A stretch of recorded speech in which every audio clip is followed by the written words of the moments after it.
वाहनमोदकहस्त चामरकर्णविलम्बितसूत्र वामनरूपमहेश्वरपुत्र विघ्नविनायकपादनमस्ते। అతిమాత్ర ప్రతిభా సమన్వితుడు అతిమాత్ర ప్రతిభా సమన్వితుడు నిత్యానంద సంధాత సద్గతి శిష్యాళికి ప్రోధి చేయగల విద్యాభోగి ఆర్షేయ సంస్కృతి సంపత్తికి పట్టుబొమ్మ కనవచ్చన్ భావవీధిన్ నమస్కృతిమై మృక్యదము ఎక్కిరాలకులదున్ శ్రీకృష్ణమాచార్యునికిన్ నమస్కృతిమై మృక్యదమెక్కిరాలకులదున్ శ్రీకృష్ణమాచార్యునికిన్ పరుడై ఈశ్వరుడై మహామహిముడై ప్రాదుర్భవస్థాన సంహరణ క్రీడనుడై త్రిశక్తియుతుడై అంతర్గత జ్యోతియై పరమేశ్వర ప్రముఖామరాధిపులకున్ ప్రాపింపరాకుండు దుస్తర మార్గమున తేజరిల్లు హరికిన్ తత్వార్థినై మృక్యదన్.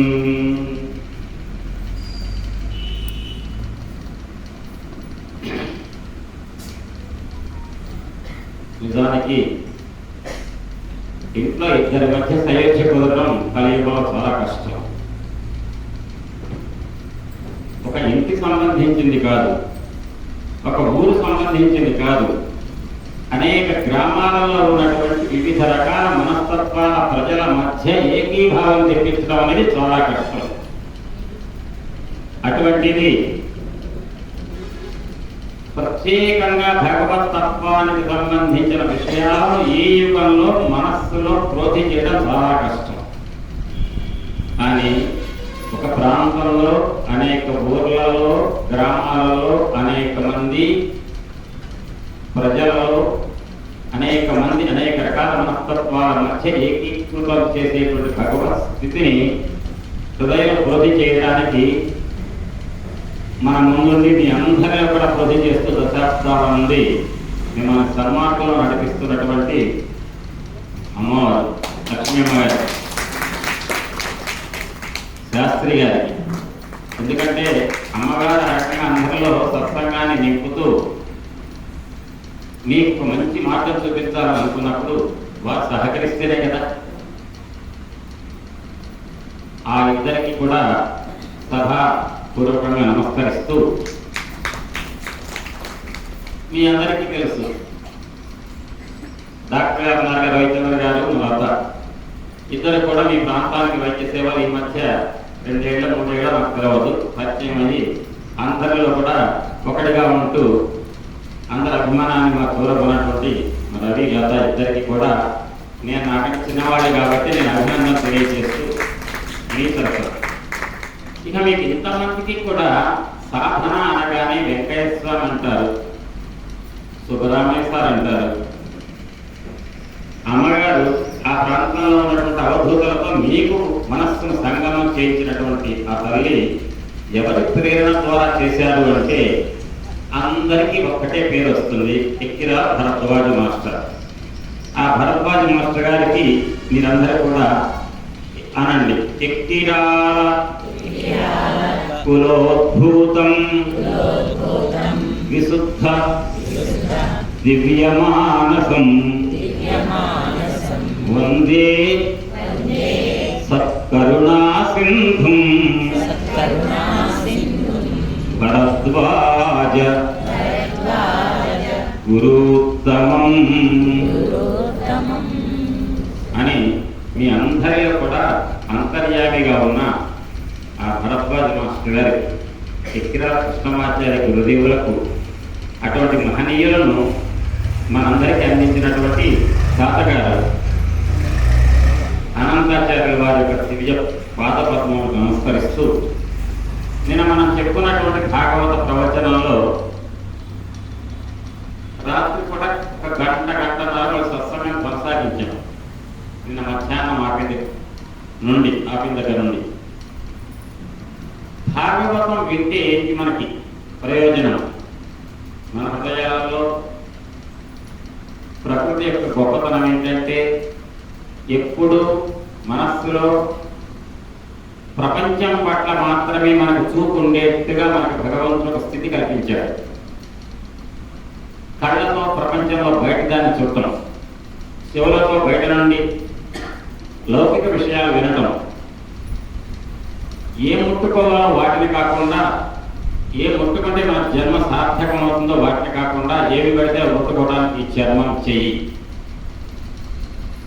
నాలుక ఏవి స్మరిస్తే మన జన్మ చరితార్థమవుతుందో వాటిని స్మరించకుండా మృదుమని మాటలు మాట్లాడేదానికే మన యొక్క నాలుక మనస్సు నిరంతరము బహిర్ముఖం అయ్యేట్టు చేయటం ప్రకృతి ధర్మం. ఈ రకంగా నిరంతరము మన ఇంద్రియాలు కళ్ళు, చెవి, ముక్కు, నాలుక, చర్మం లోపలికి చూసుకోకుండా బయట ప్రపంచం వైపు చూసేట్టుగా మనకి స్థితిని కల్పిస్తాడు భగవంతుడు పరీక్ష పెట్టడానికి. కానీ సత్సంగం చేయడం ద్వారా మనకి లాభం ఏంటి ఒరిగేదంటే ఆ ఇంద్రియాలను ప్రపంచంలో ఉన్న విషయాలను చూడటానికి కాకుండా అంతర్ముఖం చేసుకోవడానికి. గొప్ప మాటలు వస్తాయి మాట్లాడుతుంటే, కానీ అవి అర్థం కావు. అవి అర్థం చేయడం కోసమే ఉపన్యాసకులు అంతర్ముఖం కావటం ఏంటి, బహిర్ముఖం కావటం ఏంటి. ఒక చిన్న మాటలో జిలేయనుడమని చెప్పారు. చిన్న మాట మీ అందరికీ అర్థమవుతుంది. ఎప్పుడు కూడా ఇట్ట చూడొద్దు అన్నాడు అన్నదమ్మ. అంటే అర్థం ఏంటి? నువ్విట్ట అంటే లోపాలు దొరకడం. లోపాలు ఎప్పుడు ఎటువైపు చూపిస్తాం? ఎదుటి వాళ్ళకు చూపిస్తాం. లోపాలు చూపిస్తూ ఎదుటి వాళ్ళని లోపాలు చూడకు, లోపలికి చూసుకో అన్నదమ్మ. లోపలికి చూసుకోవడం అర్థం ఏంటి? ఎదుటి వాళ్ళని ఒక్క మాట ఇట్టంటే నీ 3 వేళ్ళు నీ వైపు చూపిస్తాయి, ఇటువైపు పెట్టలే దృష్టి, ఇటువైపు పెట్టకండి. అంటే ఎదుటి వాళ్ళకి లోపాలు చూడటానికి చూడకు, నీలో ఏమైనా లోపాలంటే సరి చేసుకో. ఏంటి ఆ లోపాలు? నేను సాయంత్రం అనుకున్నాను, కామ, క్రోధ, లోభ, మోహ, మదమాత్సర్యాలనే 6 శత్రువులు మనుషులను పట్టి పీడిస్తుంటాయి ఎప్పుడు కూడా. దాన్ని ఒకసారి ప్రస్తావించాలి అని అడిగారు. ఆ అడిగిన వాడికి ఒక 5 నిమిషాలు వస్తారు, ఒకసారి ప్రస్తావిస్తాను. అయితే ఎందుకంటే ఎవరి కోసం నేను ఎందుకు చూడాలి? నాకు భోజనం పెట్టారు ఎప్పుడు మాకు, వాళ్ళ కోసం పాపం మరి మా కోసం వాళ్ళు ఆగారు కాబట్టి వాళ్ళ కోసం నేను 2 నిమిషాలు చూడాలి. ఈ లోపల నేను భాగవతం చెప్పిన దాంట్లో నేను ఏం చెప్పి ఆపాను? వేద కల్ప వృక్ష వికలితమై సుఖముఖ సుధాద్రవమున మనసియున్న భాగవత పురాణ ఫల రసాస్వాదన పదవి గనుడు రసిక భావ విధులు అంటుంది భాగవతం. కల్పవృక్షం అనేటువంటి చెట్టు నుండి మిగలబండిన ఒక పండు. ఏ కల్పవృక్షం? వేదం అనే కల్పవృక్షం నుండి మిగల పండిన ఒక పండు చిలక కొట్టబడిన పండుట. చిలక కొట్టిన మామిడి పండు రసం తీయగా ఉంటుంది, మనం నాలుగుపై వేసుకుని ఆస్వాదించడానికి. వేదం అనే కల్పవృక్షం నుంచి ఒక పండు మిగల పండి చిలుకచే కొట్టబడి రాలితే అది మనం పట్టుకుంటే నేలపై పడకుండా చేతిలో పట్టుకొని ఆ పండు యొక్క రసం తింటే అంత ఆహ్లా తీయగా ఉంటుందో. తీయగా అంటే మామిడి పండు ఎండాకాలం తీయగా ఉంటుంది. కానీ కల్పవృక్షం అనేటువంటి ఆ వేదం అనే కల్పవృక్షం నుంచి పడినటువంటి పండు యొక్క రసం తీసుకోవడం తింటామంటే ఏంటంటే కల్పవృక్షం కోరికలు తీరుస్తుంది. ఇప్పుడు కల్పవృక్షం అనే ఆ వేదం అనే కల్పవృక్షం నుంచి పడినటువంటి పండు రసం తాగటం అంటే మనకు ఉన్నటువంటి కోరికలు మొత్తం తీర్చుకోవడం. ఏ కోరికలు? ఒకసారి ఇది కావాలి, ఒక స్కూటర్ కావాలి, చాలదు, కారు కావాలి, చాలదు, ఇల్లు కావాలి, చాలదు, ఇంకేదో కావాలి. ఈ కోరికలు కాదు. ఈ జన్మించాం, గడుపుతున్నాం, కాలం తీరిన తర్వాత మళ్ళీ పుట్టకుండా భగవంతుడు ఐక్యమయ్యే మోక్షం అనేటువంటి పెద్ద ఫలితం కావాలి మనకని ఆరాటపడతాం. ఆ మోక్షం అనేటువంటి కోరిక తీరటానికి వేదం అనే కల్పవృక్షం నుంచి రాలిపడినటువంటి ఆ పండు యొక్క రసం కనుక తాగితే మోక్షం దొరుకుతుందట. ఏంటా పండు? భాగవతం. భాగవతం పండు ఏ చెట్టు నుంచి రాలిపడింది? వేదం అనే కల్పవృక్షం నుంచి. ఆ రాలిన పండు ఉప్పితే చిరక పట్టబడింది, ఇంకా తీయగా ఉంటుంది. అంటే తీయగా నాలుకపై ఉన్నప్పుడు నాలుగు రసం ఎంత తీయగా ఉంటుందో చెవులతో విన్నప్పుడు భాగవతం అంత తీయగా ఉంటుందట. వినటానికి వినసొంపుగా ఉంటుంది. విన్న కొద్దీ మన మనస్సు పవిత్రత పెరుగుతుంది. మనస్సు పవిత్రత అంటే ఏమిటి చెబుదాం.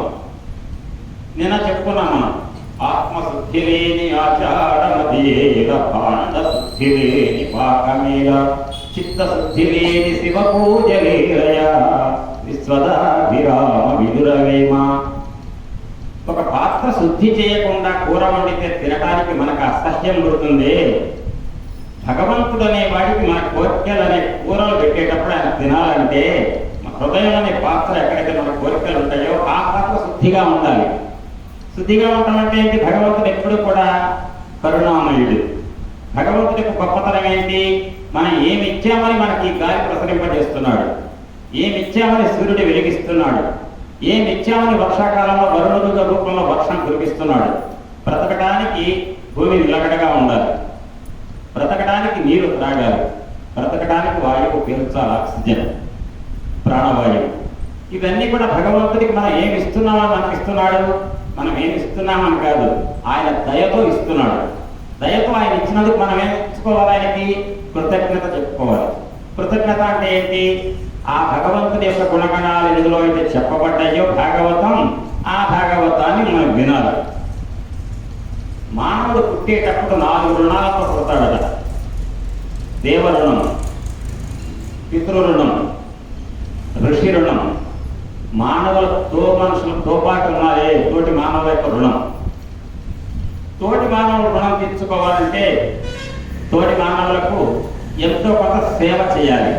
సేవ ద్వారానే మోక్షం అన్నారా భరద్వాజ మాస్టర్ గారు, వెంకటేశ్వర స్వామి గారు. అది తోటి మానవుల పట్ల మనం చూపించవలసిన భావం ఏంటంటే సేవాభావం. ఆ రుణం తీరుతుంది. ఇంకొకటి ఉంది, తోటి మానవుల పట్ల మనం వాళ్ళ యొక్క చెడును కోరుకోకుండా ఉంటే చాలు. వాళ్ళు మంచి కోరకపోయినా పర్లేదు. మనం ఎవరో మంచి చేయడానికి భగవంతుడు ఉన్నాడు, కానీ చెడు తలపెట్టకుండా ఉంటే చాలు. ఒక పెద్ద సహాయం తోటి వాళ్ళు. అది మానవ రుణం. దేవరుణం, భగవంతుడు ఉన్నాడని నమ్మి భగవంతుడికి అర్చన చేసి భగవంతుడి యొక్క సాన్నిధ్యాన్ని 10 మందికి కల్పిస్తే అది దేవరుణం.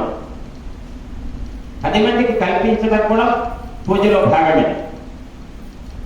పితృరుణం, అది ఎప్పుడు చెప్పక్కర్లే, కానీ ఇప్పుడు చెప్పాల్సి వస్తుంది. ఎందుకంటే ఈ కాలంలో తల్లిదండ్రులు బ్రతికున్నప్పుడు ఆహారం సరిగ్గా పెడుతున్నామో లేదా మన చిత్తశుద్ధికి ఆలోచిస్తే చాలు.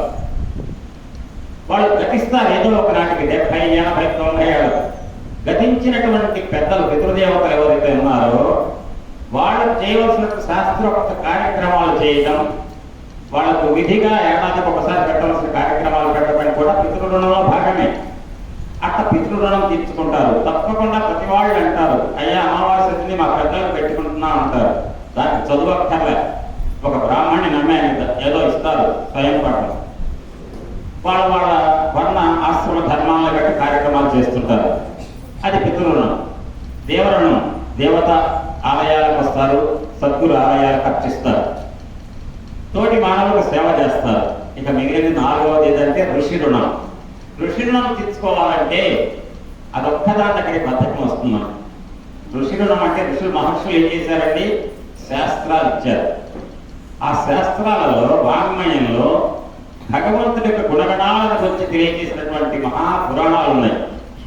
ఆ పురాణాలలోకెల్లా పురాణము మానవుడి యొక్క జన్మని చరితార్థం చేసి మోక్ష సామ్రాజ్యాన్ని గర్భరామణకం చేసే శ్రీమద్ భాగవతం అనేటువంటి పురాణాన్ని వింటే చదవాలి, వస్తుంది, రాదు చెప్పించుకోవాలి, లేదు ఎవరో చెప్పిస్తుంటారు, రావాలి, వినాలి. అటువంటి ఋషులు ఇచ్చినటువంటి పురాణాలను కనుక శ్రవణం చేసి, శ్రవణంతో వదిలిపెట్టే కుదరదు. ఈ చెవిలో వినదాన్ని ఈ చెవిలో వదిలిపెట్టకుండా 2 చెవులలో కనుక వింట మొదలు పెడితే వినేది బయటికి పోవడానికి ఈ 2 రంధ్రాలు సరిపోవు. చాలక ఒత్తిడికి లోనై ఇక్కడికి చేరుతాయి ఆ పురాణ రహస్యాలు. ఆ ఆ పురాణాల్లో చెప్పబడినటువంటి విషయాలు ఎప్పుడైతే హృదయానికి చేరుతాయో, హృదయం ఎప్పుడు కూడా దేనికి ఆలవాలమంటే భగవంతుడి యొక్క పరీక్ష. మీకు అది కూడా చెప్పాలంటే టైం ఇప్పుడు చాలు, ఎప్పుడైనా గుర్తు పెట్టుకోండి. ఒక్క మాట చెప్తున్నాను, 3:30 అని చెప్పి గుర్తు చేయండి. నాకు 3:30 అంటే చాలు, తర్వాత ఎప్పుడైనా చెప్తారు. చాలా పెద్దది, పావు మాట చెప్పాలి. దానికి సముద్ర చదువుతున్నారుగా మీరు. మహి మూలాధానే కవి మణిపూరే స్వాధిష్టానం కదా, హృదిమరుతమాకాశముపరి మనోవిభులు మధ్యే సకల్పి భిద్వాం అనే శ్లోకంలో వస్తుంది. ఎప్పుడన్నా చెప్తారు. కానీ ఒక్క మాట గుర్తు పెట్టుకోండి, ఈ వేళ ఉపన్యాసానికి చాలా ఉన్నది చెప్పేది. ఎందుకంటే ఇక్కడ పొద్దున ఇక్కడ ఒకరి ఇంట్లో ఉన్నప్పుడు నాకు ఒక మాట అన్నారు. చాలా ఒక్క మాట నాకు అనిపించింది. లక్ష్మి గారు అండి, ఎంత చిన్న వయసు నుంచి ఎంత చదివారండి, భాగవతం బాగా, అందులో కృష్ణలీలలో చూసి ఆనందపడ్డారు, ఎంతో తన్మయించింది వాళ్ళట అన్నారు. ఆమె గారు తన్మయించింది అన్నారు. వారి యొక్క పాటలో నడుస్తున్న మీ అందరికీ కృష్ణలీల ఒక్కటనా చెప్పాలి కదా అని ఉద్దేశంతో నేను సమయం చూసుకుంటున్నాను. కాబట్టి మీరు గుర్తుపెట్టుకోవాల్సిన అంశం ఏంటంటే, హృదయం అనేటువంటి స్థానం నిరంతరం కూడా వద్దన్న కామము, క్రోధము, లోభము, మోహము, మదము, మాత్సర్యం అనే 6 శత్రువులతో నిండి ఉంటుందట. కానీ అవి బయటికి తొలగించుకోవడానికి కూడా మార్గం ఇస్తాడు భగవంతుడు. దాన్ని భగవద్గీతలో దైవీ శేష గుణమయీ మమ మాయ దురత్యయ మామేవే ప్రపద్యంతే మాయా మేతాం తరంతితే అన్నాడు కృష్ణుడు. నేను ఈ లోకాన్ని సృష్టించేటప్పుడు సత్వ, రజోగుణం, తమోగుణం, సత్వగుణం, రజోగుణం, తమోగుణం అనే 3 గుణాలతోటి ఒక మిశ్రమం చేసి మాయ తయారు చేసి ఆ మాయని వలగా పడేసా. ఆ మాయలో పడి కొట్టుకోండి అని చెప్పి మీ అందరిని సృష్టించా. నేను హాయిగా నవ్వుకుంటున్నా. మాయకు లోనైపోయి ఉంటారా, అధోగతి అవుతారు. మాయని దాటుతారా, పైకి వస్తారా, మాధవుడినైనా నన్ను చేస్తారు అన్నాడు. కానీ మీ వల్ల కాదన్నాడు కృష్ణుడు. ఇట్ట బెదిరిస్తాడు. 3 గుణాలు సత్వ, రజ, తమోగుణం అనేటువంటి రజోగుణం, తమోగుణం, సత్వగుణం 3 గుణాల మిశ్రమం మాయ. ఆ మాయని ఆధారంగా చేసుకొని సృష్టించే ప్రపంచాన్ని, ఈ ప్రపంచం కొట్టుకోండి, మీ వల్ల కాదు, పైకి రాలేదన్నాడు. దాన్ని రాగలుగుతారన్నాడు. ఎక్కడ రాగలుగుతారన్నాడు అంటే, నా కాళ్ళు పట్టుకోండి అన్నాడు. నా కాళ్ళు పట్టుకోండి, మీరు మాయ దాటారు, పైకి వస్తారన్నారు. మాయ కింద ఉన్నారా మానవులు, ఎప్పటికీ మానవులే. మాయ లోపడి ఉంటారు. మాయ దాటుతారా మాధవులు, అంటే నాతో సమానం అవుతారు, నాతో కలుస్తారు మోక్షం అన్నాడు. ఎట్లా? దానికి చిన్న ఉదాహరణ గమనించండి. చేపలు పట్టే ఒక వ్యస్తనం పెద్ద బాల విసిరాడతారు చేపలు పట్టాలి. అక్కడ చేపలు తిరుగుతున్న సరస్సులో చేపలు అనేకం తిరుగుతున్నాయి. వల వేసాడు. కొన్ని చేపలట దూరంగా పోయాక ఈ వేసిన బెస్త ఆయన దగ్గర కాళ్ళ దగ్గర తిరుగుతున్నాయట. వల వేసినప్పుడు వలలో పడే చేపలు అనేవి దూరంగా తిరిగేవి. ఈ బెస్త ఆయన ఎవరైతే వల వేశాడో ఆయన కాళ్ళ దగ్గర తిరిగేటువంటి చేపలు ఆ వలలో పడవు. అతని కృష్ణుడు అనేటువంటి బెస్త ఒక వల వేశాడు, మాయ అనే వల, మనమందరం చేపలుగా తీసి పట్టడానికి. ఎవరైతే ఆయన పాదాల దగ్గర ఉంటామో ఆయన వలలో చిక్కుకోము. కృష్ణుడు ఎంత అని చెప్పి దూరంగా తిరుగుతారో వాడి పక్కన వలలో పడతారు. కాబట్టి వలలో పడకుండా ఉండాలంటే ఎక్కడ ఉండాలి? మనం కృష్ణుడు పాదాల దగ్గర ఉండాలి. పాదాల దగ్గర ఉండాలంటే కాబట్టి రేపటి నుంచి మా మందలపల్లిలో మేము ఎక్కడెక్కడ ఈ ఒక కృష్ణుడి విగ్రహం పెట్టిస్తాం, రోజు ఇట్లే పట్టుకొని కూర్చుంటాం. ఆయన కాళ్ళు అంటే కుదరదు. కృష్ణుడు కాళ్ళు ఏంటంటే ధర్మం, సత్యం. ధర్మాన్ని పాటించు, అనుష్ఠించు, సత్యమే పలుకు. అవకాశం ఉన్నంత వరకు ప్రాణం పోతుందనుకుంటే అబద్ధం ఆడవచ్చు, శాస్త్రం చెప్పింది అని చెప్పేసి శాస్త్రాన్ని వ్యతిరేక పద్ధతిలో వాడకూడదు. శాస్త్ర విధానంలో ధర్మం అనుష్ఠించాలి, సత్యం పలకాలి అనేటువంటి విషయాలన్నీ కూడా బోధి చేసి భగవంతుడి యొక్క అనుగ్రహానికి పాత్రలు అవ్వడానికి గుణగణాలన్నీ కూడా చెప్పబడినటువంటి శ్రీమద్ భాగవతం అనే పురాణాన్ని ఎవరైతే చివరాలో వింటారో, ఆకర్షిస్తారో వాళ్ళ హృదయం ఆ 3 గుణాలలో సత్వగుణం ప్రధానం ఎక్కువగా ఉంటే భగవంతుడికి దగ్గర అవుతారు. రజోగుణం అంటే అర్థం ఏంటంటే లేదంటే సత్వగుణం అంటే ఏంటంటే భాగవతం బాగా చెప్తే ఆనందపడ్డారనుకోండి, అరే భాగవతం భలే ఉంది అని అంటారే, అది సత్వగుణం. రజోగుణం అంటే అర్థం ఏంటంటే గొలుసు బాగుంది, ఈ చీరలు బాగున్నాయి, ఈ బట్టలు బాగున్నాయి, అది బాగుంది అని అంటారు. సార్ అంటే పొగడ్తలు పొగడ్చుకోవాలి. ఆ లక్షణం రజోగుణానికి ఒక సంకేతం. తమోగుణం అంటే ఎప్పుడు నిద్ర. ఏమి వింటాం లేదు, ఏమి వెళ్ళు, పురాణాలు వెళ్ళు, ఇంకేమీ వెళ్ళు, ఎప్పుడు తినటం పడుకోవటం, ఈ రెండే కార్యక్రమాలు. అంతకంటే ఎక్కువ మాట ఈ ప్రాంగణంలో మాట్లాడకూడదని చెప్తున్నాను. అది తమోగుణం. చెప్పండి, మనిషి బాగుపడాలంటే తింటాం పడుకోవడం, తింటాం పడుకోవడం. వాడి జన్మకి సార్థకత ఉంటుందా? ఉండదు. అది తమోగుణం, నిద్ర. రజోగుణం ఎప్పుడు పొగడ్తలు కావాలి. మీరే సార్, మీరే. ఆ పొగడ్తలు ఏం వాడికి కడుపు నిండదు, అది రజోగుణం. సత్వగుణం ఎంత ఉన్నాయేమండి, ఆ మాస్టర్ గారు అన్ని మాదే ఉంది అనేటువంటి భావనతో ఉండటం. భగవంతుడు సాయిబాబా, భరద్వాజ గారు, ఎక్కిరాల కృష్ణమాచార్యులు గారు వారికి అనుగ్రహంతో మేము జన్మకి ఇట్లా పీడిస్తున్నాం అని చెప్పేటువంటి భావన ఉంటుంది. అందరిలో కూడా భావన క్రోధి చేయడం సత్వగుణ ప్రధానం. ఆ సత్వగుణం మనం పెంపొంది రజోగుణం తమోగుణాలు తగ్గడానికి ఈ చేసే సాధన అంతా. ఈ ఉపన్యాసాలు చెప్పినా విన్నా ఇవన్నీ కూడా తోటి వారికి సేవ చేసిన అటువంటి భాగవత పురాణంలో ఇప్పుడు ఒక మాట చెప్పేసి నేనది కొనసాగిస్తాను. కామ క్రోధ లోభము మద మాత్సర్యం. కామము, క్రోధము, లోభము, మోహము, మదము, మాత్సర్యం అనేటువంటి 6 శత్రువులు మనుషులను పట్టి పీడిస్తున్నాయి. కామం అని రాత్రి చెప్పినప్పటికీ కూడా కొంతమంది అడిగారు కాబట్టి తిరిగి చెప్తున్నాను 2-3-4 నిమిషాలు. కామం అంటే కోరిక మనలో. ఆ కోరికలు తీరితేనా ఇంకా కోరికల మీద ఆశ, అది మోహం. లోభం, కామం కోరిక తీరలేదా, ఎవరి వల్ల తీరలేదు అనేటువంటి కోపం, క్రోధం. కామం తీరితే లోభం, తీరకపోతే క్రోధం. కామం నుంచే క్రోధము, కామం నుంచే లోభం. లోభం కోరిక తీరింది, ఇంకా కావాలి కోరికలు అని మోహం. కోరికలు అనేది పదవులన్నీ వస్తున్నాయి మనకి. మదం, నీకు వచ్చిన పదవులు కంటే అవతల వాడికి కాస్త పెద్ద పదవులు వచ్చినాయట అనగానే వాడి మీద అసూయ, మాత్సర్యం. కాబట్టి వీటన్నిటికీ తల్లి ఎవరంటే కామం. ఆ పుట్టే కోరికలు కామమే ప్రధానంగా జన్మ గడిపితే కామ, క్రోధ, లోభ, మోహ, మద, మాత్సర్యాలతోటి మనిషి పతనం అవుతాడని చెప్పింది భగవద్గీత.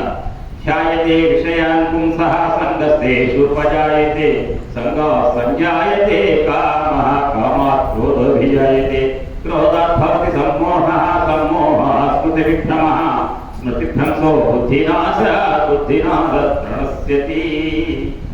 నాశనం అయిపోతాడు. వీటన్నిటికి కారణం ఎవరండి? కామం. కానీ ధర్మాన్ని అనుష్ఠించే వాడికి కృష్ణుడు 2 పాదాలు ఏంటండి? ధర్మం, సత్యం.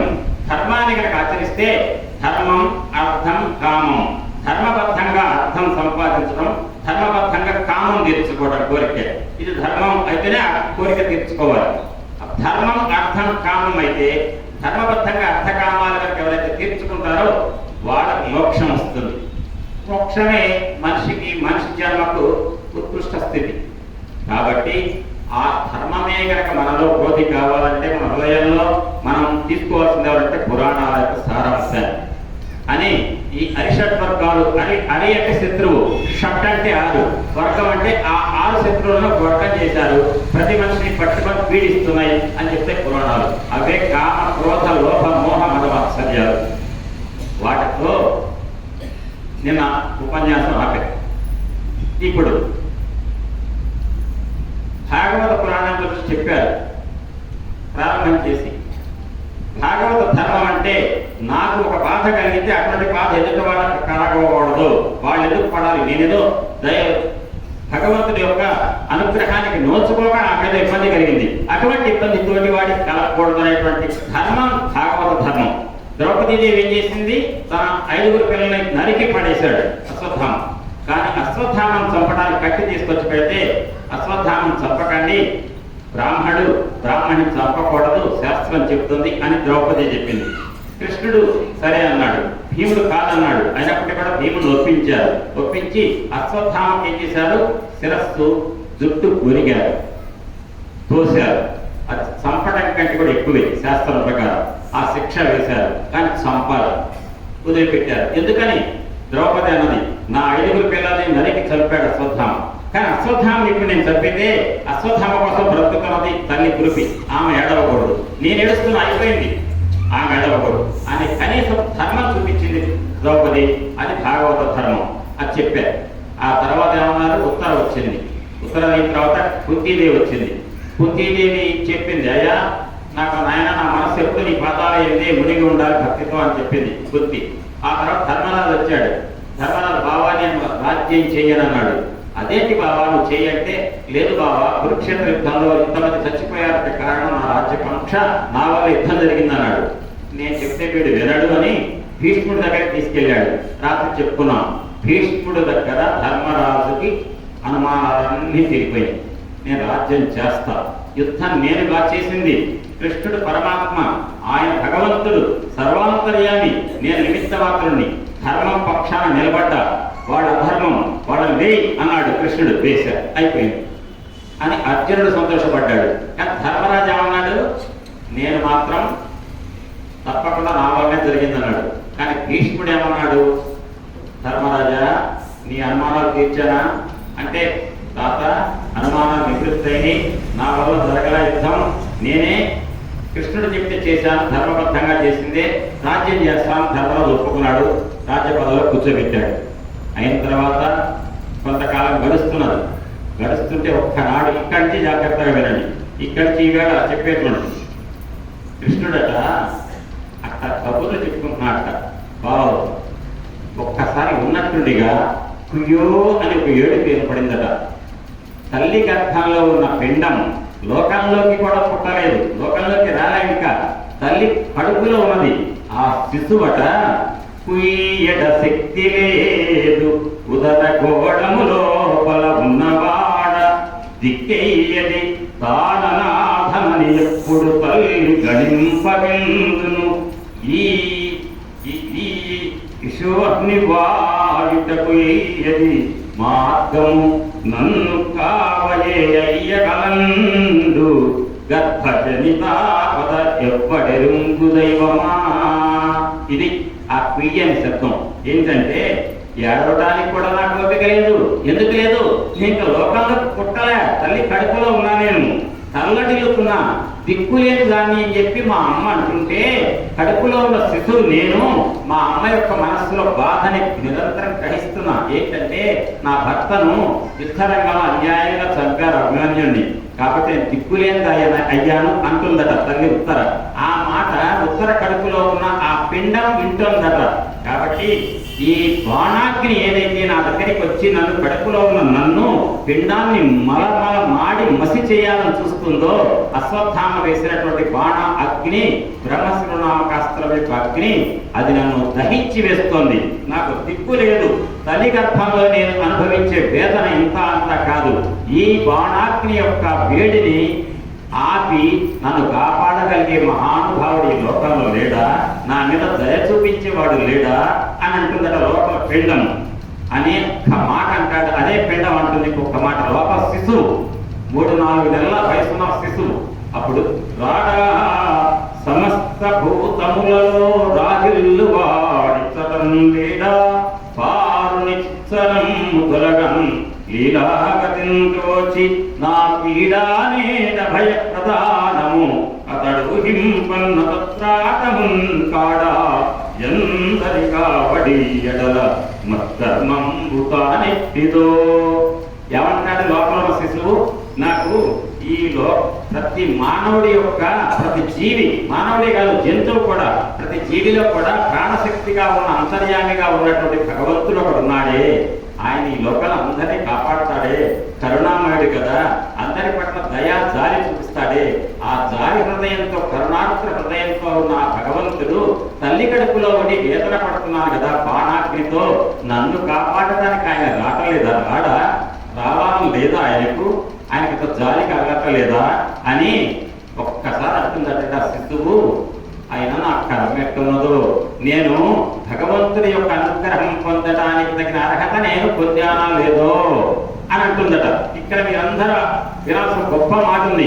ఈ పద్యంలో ఉన్న చివరి మాట ఎంత గొప్పదంటే, మన వాళ్ళు మానవులు ఎక్కడ తయారయ్యారంటే, ఇప్పుడు అందరూ వెళ్తారు, శ్రీశైలం పోతారు, ఏమంటారు, మా అబ్బాయికి ఎంటెక్ సీట్ రావాలంటే ఏదో ఉద్యోగం రావాలి, వెళ్తారు, వస్తుంది, శ్రీశైలం కూడా అందరికీ ప్రచారం చేస్తారు. మళ్ళీ ఈ వ్యక్తికి ఇతర ప్రమోషన్ రావాలి, శ్రీశైలం పోతాడు, ప్రమోషన్ రాదు. లేదని నేను ఎప్పుడో చెప్పిన మాట అప్పుడు లేదు, శ్రీశైలం అంత పవర్ లేదు అంటారు. ఏం చేస్తామంటే తిరుపతి పోదాం అంటారు. తిరుపతి వెళ్తే ఎందుకు ఇలా ప్రమోషన్ రావాలి, వచ్చిందనుకోండి లేదు ఈ మధ్య తిరుపతిలో అయినా అడిగిన పనులు అవుతున్నాయి, కోరికలు తీరుతున్నాయి అంటాడు. అది కూడా ఇంకెక్కడో బిడ్డ పెళ్లి కోరలేదు అనుకోండి, అప్పుడు ఆ తిరుపతిలో కూడా లేదు ఈ మధ్య షిరిడి ఉండి అంటాడు. అంటే అర్థం ఏంటి, ఈయన కోరిక తీరితే దేవుడు ఉన్నాడు, కోరిక తీరితే దేవుడు లేడు. నేను చెప్పా ఒక్క మాట, రాత్రి చెప్పినట్టున్నాను, 20 అడుగులు తవ్వితే నీళ్లు పడతాయని చెప్పాడు సిద్ధాంతి. ఒక అడుగు గుంట తవ్వాడు, నీళ్లు పడల. ఇంకో అడుగు గుంట తవ్వాడు, నీళ్లు పడల. అంటే 20 గుంటలు తవ్వాడు, ఒక్కొక్క అడుగు నీళ్లు పడలేదు అన్నాడు. సిద్ధాంతి అన్నాడు 20 అడుగులు తవ్వితే నీళ్లు పడకపోవడం జరగదయ్యా నీ దగ్గర అన్నాడు. వాడిని చూపిస్తాడు.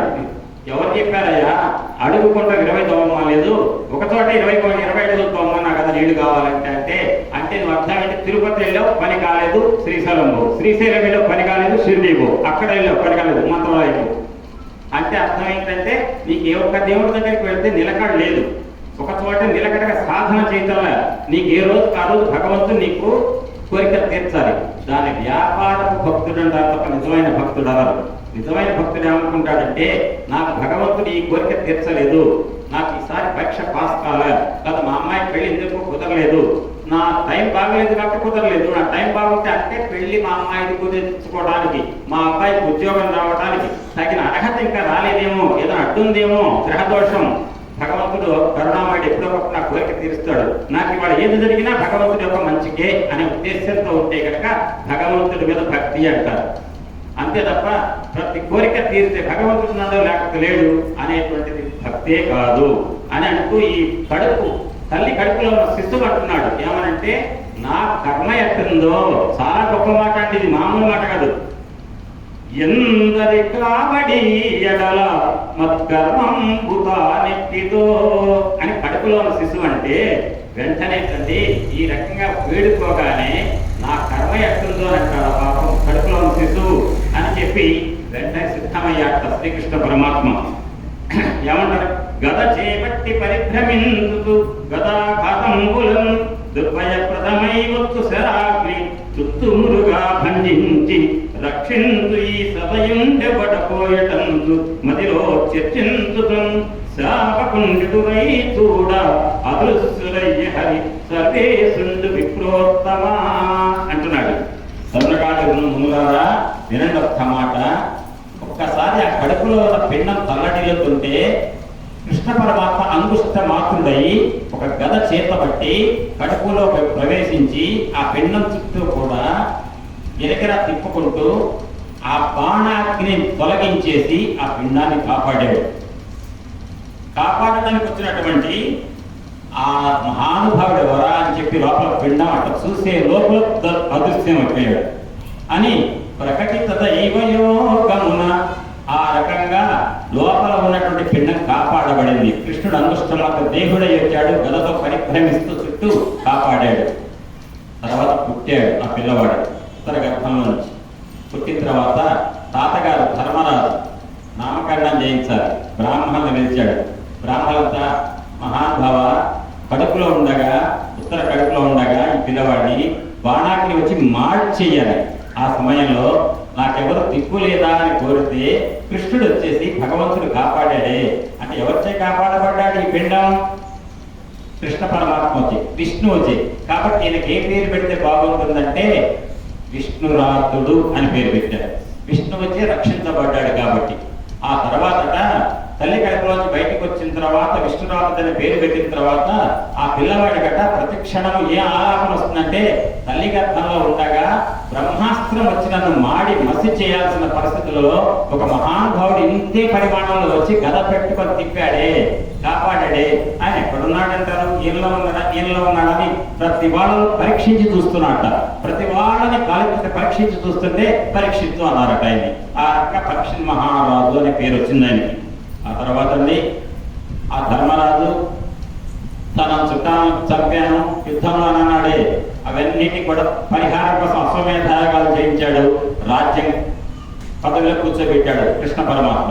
ధర్మరాజు రాజ్యం చేస్తున్నాడు, కృష్ణ పరమాత్మ ద్వారకకు వెళ్ళాడు అర్జునుడితో కలిసి. అర్థమైంది కదా. కృష్ణ పరమాత్మ ఈ హస్తినాపురంలో ఉన్నటువంటి పనంతా ముగించుకొని ధర్మరాజును పీఠం మీద కూర్చోబెట్టి పరిపాలన చేయమని చెప్పి ఆయన ద్వారకకు వెళ్ళిపోయాడు. వెళ్ళేటప్పుడు నాకు పనేం లేదు కదా, యుద్ధం అయిపోయిందిగా, నా తల ప్రాణాలకు పనేం లేదు కానీ అర్జునుడు మా బావకు కలిసి తిరిగి వస్తాను 4 రోజులు అని చెప్పేసి ద్వారకగా ఆయన అర్జునుడు వెళ్ళాడు. ఇక్కడ మాత్రం మాట్లాడుతున్నా అని అంటాడు ఎవరైనా గదబట్టి భీముడు. మరి గదబట్టే పని లేదు కదా, యుద్ధం అయిపోయిందిగా, గదబట్టే పని లేదు. అప్పుడు ఏం పట్టాలి ఆయన? బాగా మంచిగా వండారనుకోండి ఆహారం, ఏ పాకం అంటారు? నలభైవ పాకం, నలుడు భీముడు. అంటే పాకం మంచి కూరలు వండటంలో మంచి సిద్ధాస్తులు ఎవరు? నలుడు భీముడు. భీముడు కూడా మంచిగా వండుతారు కదా. వండే ఆయనకి ఏం పట్టుకుంటాడు చేతిలో?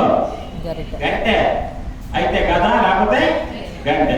ఇప్పుడు ఆయన ఏది గద అయిపోయింది కదా యుద్ధం, ఇప్పుడు ఏం పెట్టాడు? గంటె పెట్టాడు. అంటే వంటశాలకు ఇన్ఛార్జ్ చేశారు భీముడిని. ఎవరికైనా ఏదైనా కనుక టిఫిన్ మంచిది కావాలంటే భీముడిని అడగారు. అది అయిపోయింది. అర్జునుడు బాగా మాట్లాడాడు కృష్ణుడు అన్నమాట. ధర్మరాజు రాజ్యం చేస్తున్నాడు. ఇక నడుస్తున్న కాలం. అప్పుడటండి ఒక విచిత్రమైన జరిగింది. కురుక్షేత్ర యుద్ధం జరగడానికి ముందు ధృతరాష్ట్రుల పుత్రులకి పాండురాజు పుత్రులకి మధ్య సయోధ్య కుదిర్చి యుద్ధం జరగకుండా ఏ ఒక్క ప్రాణి కూడా యుద్ధం అనే పోరాటంలో చచ్చిపోకుండా ఉండాలి, అందరూ హాయిగా ఉండాలనే ఒకే ఒక కోరికతో ఇద్దరి మధ్య సయోధ్య కోసం ప్రయత్నించే మహానుభావుడు ఆయన ఉన్నాడండి. ధర్మం అంటే ఆయనే. యమధర్మరాజు అవతరించాడు. ఏ రూపంలో? విదురుడు రూపంలో. ఎవరు విదురుడు అంటే ధర్మరాజు తండ్రి పాండురాజు, దుర్యోధనుడు తండ్రి ధృతరాష్ట్రుడు. అయితే వాళ్ళ తోబుట్టి ఇంకొకడున్నాడు విదురుడు. తల్లులు వేరు.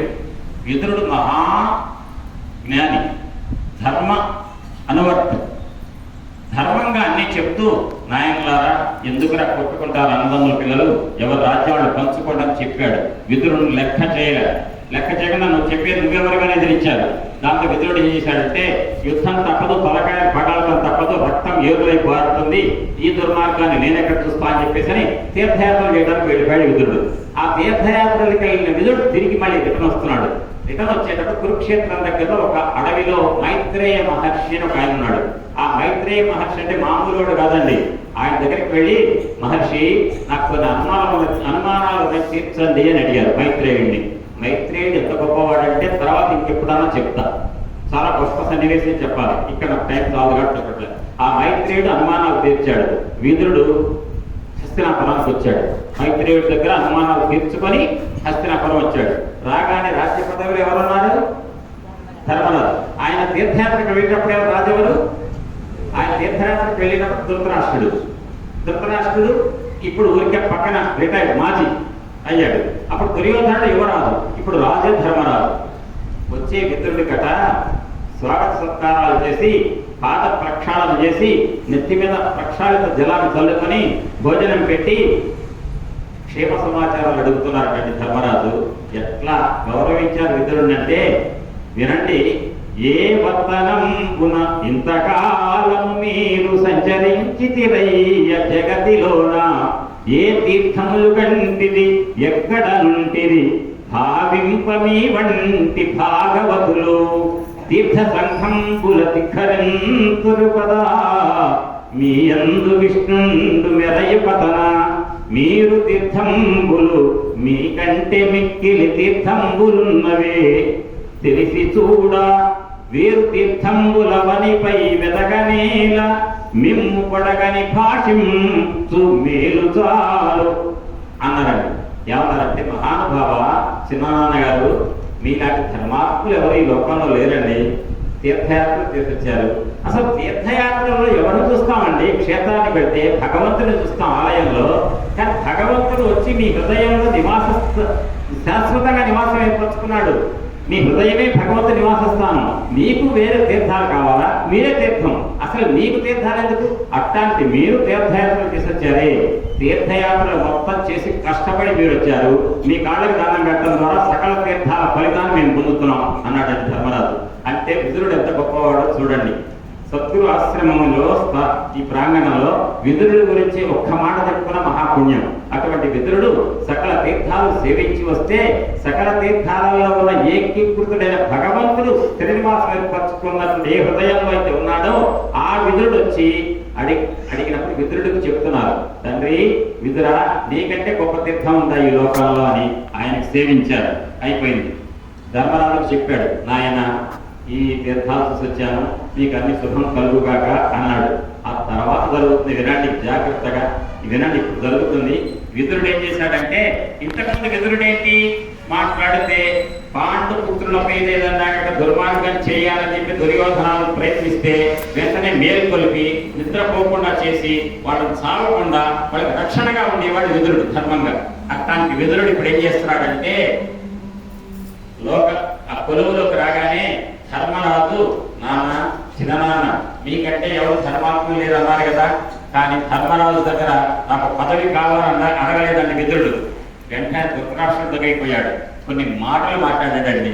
ఆ మాట్లాడే ముందు ఒక్క మాట ధర్మరాజు అన్నాడు, నాన్నగారు చిన్న నాన్నగారు అని ఒక చిన్న పద్యం వినండి, ఎంత ఇది ఒక హృదయం పిండి పడేస్తుంది. నాన్న ఇవాళ మాకు పదవి వచ్చింది, నేను రాజుని, కానీ ఆనాడు దుర్యోధనుడు దురహంకారంతో ధృతరాష్ట్రుడు గుడ్డితనంతో మమ్మల్ని చంపాలని ప్రయత్నం చేస్తుంటే ప్రతి క్షణం లక్క ఇంట్లో తగలబడకుండా ఇన్ఫర్మేషన్ ఇచ్చి మమ్మల్ని బ్రతికించిన మహానుభావుడు కదా నాన్న నువ్వు అని విదురుడిని పొగుడుతూ ఒక్క మాట అంటారు వినండి. పక్షులు తమ రెక్కలలో పక్షంబులు రాని పిల్ల పదుకుల మమతం రక్షించిన మీదలు పక్షీకరణంబు సేయ బ్రతికితిమె గదే. అంటే ఇవాళ మేము బ్రతికామంటే ధర్మబద్ధంగా యుద్ధరంగంలో గెలిచామంటే మేము బ్రతికుంటే కదా నాన్న గెలిచేది. మేము బ్రతికుండాలంటే ఎవరి వల్ల బ్రతికాము? చిన్న పిల్లలకి రెక్కలు రాని పక్షు పిల్లలు ఎగరలేక ఎక్కడ కింద పడతాయో అని తల్లి పక్షులు రెక్కల చోటన పిల్లల్ని దాచిపెట్టుకొని సాగుతాయే. అట్లా రెక్కలు లేని మమ్మల్ని ఒక తల్లి పక్షిలాగా నీ రెక్కల కింద నీ ధర్మం అనే రెక్కల కింద మమ్మల్ని బ్రతికించావు కాబట్టి ఈవేళ మేము ధర్మంగా యుద్ధాలు పోరాడి గెలవగలిగాం, బ్రతికాము గెలిచామంటే నీ యొక్క అనుగ్రహం వల్ల నాన్న అని విదురుడు అన్నట్టండి ధర్మరాజు. పక్షులు తమ రెక్కలలో పక్షంబులు అంటే ఈకలు రాని పిల్ల పదుకుల మమతం రక్షించిన క్రియమీగలు పక్షీకరణంబు చేయ బ్రతికితి మిగదే. ఇవాళ బ్రతికి ధర్మబద్ధంగా యుద్ధంలో గెలిచాము, రాజ్య పదవి మీద కూర్చున్నానంటే బ్రతికాము కాబట్టి యుద్ధం చేశాం. బ్రతకడానికి ఎవరు కారణమయ్యారు? మీరే నాన్న అని చెప్పి విదురుడు నాన్న అట్టండి ధర్మరాజు. అన్న తర్వాత ఇక నాన్న ధర్మంగా ఉండాలి కాబట్టి ఏదో చేశాను తప్ప నన్ను అనకండా అన్నట్టు విదురుడు అని వెళ్ళిపోయాడు. ఎవరి దగ్గరికి వెళ్ళాడు? ధృతరాష్ట్రుడి దగ్గరికి వెళ్ళాడు. ఎందుకు వెళ్తున్నాడు? ధృతరాష్ట్రుడు ఇప్పుడు రాజా కాదు కదా, ఆయన కొడుకు దుర్యోధనుడు లేడు కదా భూమి మీద, మరి ఎందుకు ధృతరాష్ట్రుడి దగ్గరికి పోవాలి? విదురుడు వెళ్ళాడు. వెళ్ళి అన్నయ్య అని మాట్లాడాడు. మీరందరూ కూడా సావధానంగా వినండి. అక్కడ ఈ మాటలు మనకి చెప్తున్నాడు అన్నమాట విదురుడు ధృతరాష్ట్రుడిగా చెప్పేది. మనకి అనగానే మిమ్మల్ని అంటున్నా అనుకోకండి, మానవ జాతికి కావాలి. ఏమన్నాడు తెలుసా? బాలాజన శాలాధన లీలావన ముఖ్య విభవలీన మనీషాలసులకు మానవులను కాలము వంచించు దురవగాహను సుమతి అన్నాడు విదురుడు. ఎవరితోనంటే ధృతరాష్ట్రుడితో. ఏంటంటే శౌనకాల మహర్షులారా సూత మహర్షి చెప్తున్నాడు అన్నమాట. ఏంటంటే అందమైన బిడ్డలు, అందమైన సంతానం, అందచందాలు కలిగిన భార్య, ఆనందాన్ని ఇచ్చేటువంటి గొప్ప గొప్ప మేడలు, అపారమైన బంగారము ధనమని సంపద, అలరారేటువంటి ఉద్యానవనాలు, పెద్ద పెద్ద ఫామ్ హౌజులు. ఉద్యానవనం అంటే ఈ రోజుల్లో చెప్పాలంటే మీకు అర్థం అంటే ఫామ్ హౌజులు. ఇవన్నీ భోగభాగ్యాలున్న మానవులు ఆ భాగ్యాలలో మునిగి తేలుతూ నేను చెప్తే 100 మంది వస్తారు, నా దగ్గర కోట్ల రూపాయలు ఉన్నాయి, నాకు ఎన్ని ఫామ్ హౌస్లు ఉన్నాయి, నా దగ్గర ఇంత బంగారం ఉంది, సంపద చూసి మోసపడతారు. మునిగి తేలు సుఖలాలకులైన మనుషులు ఏదో ఒక సమయంలో కాలం కాటేస్తుందని తెలవక అహంకారంతో తిరుగుతుంటారు అని చెప్పాడు. ధృతరాష్ట్రుడితో చెప్తున్నాడు మొదలుపెట్టి, బాలాజన లీలావనశాలాధన ముఖ్య విభవలీన మనీషాలసులకు మానవులను. ఇన్ని సంపదలున్నాయి, ఇన్ని ఫామ్ హౌజులున్నా కూడా ఏ క్షణంలో హెలికాప్టర్ పోతుందో తెలియదు, ఏ క్షణంలో కరెంటు వైర్ దిగి మీద పడుతుందో తెలియదు, ఎప్పుడు ఎవరికి ఎక్కడ రాసి పెట్టిందో తెలియదు. కాలం చాలా విచిత్రమైంది. అటువంటి కాలానికి లోబడవలసిన వాడు మనిషి కాలాన్ని ధిక్కరించి బ్రతకలేడు. అన్నయ్య ఇన్నాడు నువ్వు రాజువి, ఇప్పుడు నువ్వు తీసేసిన రాజువి. నీ కుమారుడు ఎవరైతే హింస పెట్టాడో ఆ ధర్మరాజు రాజ్య పదవిలో ఉన్నాడు. ఎందుకన్నయ్య కనకాకార కళత్ర మిత్రత సంఘాతంబులం ముందటంగని ప్రాణేచ్ఛలందు జంతువులను ఏ కాలంబు దుర్లంఘమై అనివార్య స్థితి తంపును అట్టి నిరుపాయంబైన కాలంబు వచ్చే రూపాంతంబున మారు దీనికి మది చింతింపు ధాత్రీశ్వర అని చెప్పి, ధాత్రీశ్వర అంటే ఏంటండి? రాజా, మహారాజా. ఎవరినంటున్నాడు? ధృతరాష్ట్రుని. అనేది ఎవరు? మహానుభావుడైన విదురుడు. నిజంగా ధృతరాష్ట్రుడు రాజు అండి కాదు. కానీ ఎందుకన్నాడు తెలుసా? అన్నయ్య, నువ్వు మహారాజుగా ఉన్నప్పుడు, నీ మాటకు ఎదురు లేదనేటువంటి స్థితి ఉన్నప్పుడు, నువ్వు ఏనాడైనా నీ తమ్ముడు పిల్లల్ని నీ కుమారులు చంప ప్రయత్నిస్తే, అరే తప్పురా నాయన, బాబాయి కొడుకులు చిన్ననాన్న కొడుకులైన వాడు ధర్మాత్ములు, వాడే తప్పు చేయలేదురా అని ఒక్క మాట అన్నావా అన్నయ్య? రాజుగా ఉండి నీకు ఆ మాట రాజు ఏం చెయ్యాలో అది రాజక్కర్లే, కనీసం గదనాన్నగా నీ తమ్ముడు కొడుకుల్ని నీ కొడుకులు ఇబ్బంది పెడుతుంటే మానవుడిగా అన్న ప్రవర్తించావా అని చెప్పి ఎత్తి పడవటం అన్నమాట. అంటే రాజుగా ఆ పని చేయలేదు, ధర్మబద్ధంగా గడపలేదు కదా నా జీవితాన్ని అని గుర్తు చేయటం, కాస్త గుర్తు చేయాలి కదా. చేశాడు. చేసి అంటాడండి ఒక్క మాట, పుట్టందుండవు. ధృతరాష్ట్రుడు పుట్టుకతో గుడివాడే కదా. పుట్టందుండవు పెద్దవాడవు మహాభోగంపులా లేవు. ఇప్పుడు భోగాలు ఎక్కడ ఉన్నాయండి? ఆయన కొడుకు రాజు కాదు, ఆయన రాజు కాదు. మహాభోగంపులా లేవు నీ పట్టెల్లంజడిపోయే దుస్సహ జరా భారంబుపై గప్పే నీ చుట్టాలెల్లను పోయిరి ఆలు మగడం శోకంబునన్ మగ్గునై కట్ట దాయల పంతునుండదగునే కౌరవ్య వంశాగ్రణి. విదురుడు మాట్లాడేది కౌరవ్య వంశాగ్రణి, కురువంశంలో పెద్దవాడైన అన్నయ్య ధృతరాష్ట్ర. ఎందుకయ్యా పెద్దవాడికి? చెట్టుకొచ్చింది, నీకొచ్చింది వయసు, ఆ పెద్దరికమే తప్ప నీకు బుద్ధిలో పెద్దరికం లేదు అని చెప్పడం ఒక మాట. కౌరవ్య వంశాగ్రణి అని జాగ్రత్తగా. పుట్టందుండవు, పుట్టుకతో గుడ్డివాడివి. నీ భార్య పెట్టుగుడ్డిది. పెళ్లి చేసుకున్నాక నా భర్త గారి కళ్ళు లేవు కాబట్టి నేను కూడా కళ్ళు లేకుండా ఉంటే మంచిదని ఆ బంతలు కట్టుకుంది. అంతేగాని నా కళ్ళతో లోకాన్ని చూసి, ఈ చూసిన దాన్ని నా భర్తకు చూపించి నా కళ్ళ ద్వారా నా భర్త కూడా లోకాన్ని చూసే స్థితిని కల్పిస్తే పతివ్రతనే అనుకోలే. నా భర్తకి కళ్ళు లేవు కాబట్టి నాకు కూడా కళ్ళు లేవు అని చెప్పి గుడ్డి అయింది. ఆయన పుట్టుగుడ్డి, ఏమో పెట్టుగుడ్డి. పుట్టందుండవు పెద్దవాడవు, చాలా వయసు వచ్చింది అన్నయ్య నీకు, చెట్టుకొచ్చినట్టు. అంతే కదా. మహాభోగంబులా లేవు. నిన్ను ఎవడన్నా రాజు అంటారా ఇప్పుడు? అందు. అంతేకాదు, నీ పట్టెల్లంజడిపోయి, నీ పట్టె ఏమన్నా ఉందా? పదవి మీద, రాజ్యం మీద లేదు, అయిపోయి. దుస్సహజరా భారంబుపై గప్పే, నువ్వేమన్నా యోగనంలో ఉన్నావా? లేదు, ముసలివాడివి. మూడో కాలు వచ్చింది నీకు, కర్ర. అట్లాంటి నీకు నీ చుట్టాలెల్లను పోయి, నీ చుట్టాలు ఎవరైనా మిగిలారా? కురుక్షేత్ర రంగం అందరూ పోయారు, ఇక ఇద్దరే మిగిలారు, నువ్వు నీ భార్య. ఆలు మగడు, భార్య భర్తలు ఇద్దరే. శోకంబునన్, ఏం శోకం? 100 మంది పిల్లవాళ్ళు చచ్చిపోయారు, అయిన వాళ్ళందరూ పోయారు, నీ వాళ్ళు ఎవరు లేరు. శోకంబునన్ మగ్నులై కట్టా దాయల పంచముండదగవే కౌరవ్య వంశాగ్రణి. దాయాదులు నీ తమ్ముడు కొడుకులు రాజ్యం చేస్తుంటే వాళ్ళ పంచన పడి వాళ్ళ తిండి తినుకుంటూ ఎందుకన్నయ్యా ఇంకా ఈ బ్రతుకు అని చెప్తున్నాడు. అంటే అర్థం ఏంటి? ఎందుకనయ్యా దిక్కుమారి తింటున్నా అనలే, ఎందుకన్నయ్యా ఇంకా నీకు దాయా పంచ ఎందుకన్నయ్యా అని చెప్పి తిట్టటల్లా తట్టి లేపుతున్నాడు.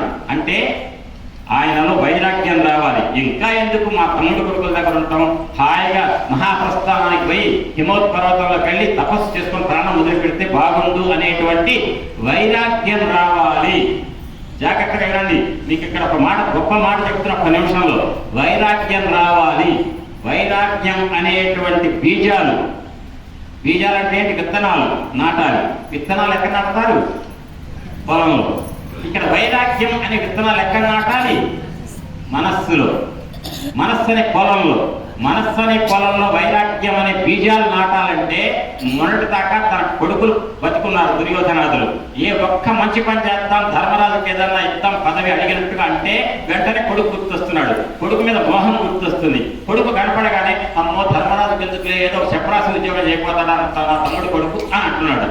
అట్ట కాదు అన్నయ్య, ధర్మరాజు, భీముడు, నకులుడు, సహదేవుడు, అర్జునుడు అందరూ ఒక్కొక్క ఊరు అడుగుతున్నారు. వాడి సూది మోపినంత స్థలం కూడా ఇవ్వనన్నాడు దుర్యోధనుడు. ఎట్లా అనగలిగాడు? గుడ్డోడు తండ్రి, కొడుకు మీద ప్రేమతో ఏదంటే అది చేయకూడతాడు. కాబట్టి తండ్రి యొక్క వ్యామోహం మోహం దుర్యోధన మీద ఉంది కాబట్టి ధర్మరాజుకి ఏమేమోనన్నాడు. అదే వైరాగ్యం కనుకుంటే దుర్యోధన తప్పు, మీ చిన్నాన్న గారి కొడుకులు ధర్మంగా అడుగుతున్నారు, 5 ఏళ్ళు కాదు 5 5 25 ఏళ్ళు అన్నారు.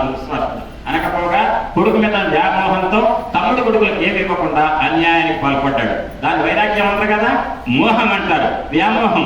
చెప్పండి, ఇప్పుడు కొడుకు బతికున్నాడు దుర్యోధనుడు, వైరాగ్యం వస్తుందా? రాదు. కొడుకు చచ్చిపోయాడు, ఇప్పుడు వాడి మనస్సు అనే పొలం ఏమైంది? వైరాగ్య బీజాలు కనుక వేస్తే నాటుకుంటాయి. మొన్నటి దాకా మోహం ఉంది, మోహం అడ్డం వస్తుంది, ఇప్పుడు మోహాన్ని తీసేశాడు.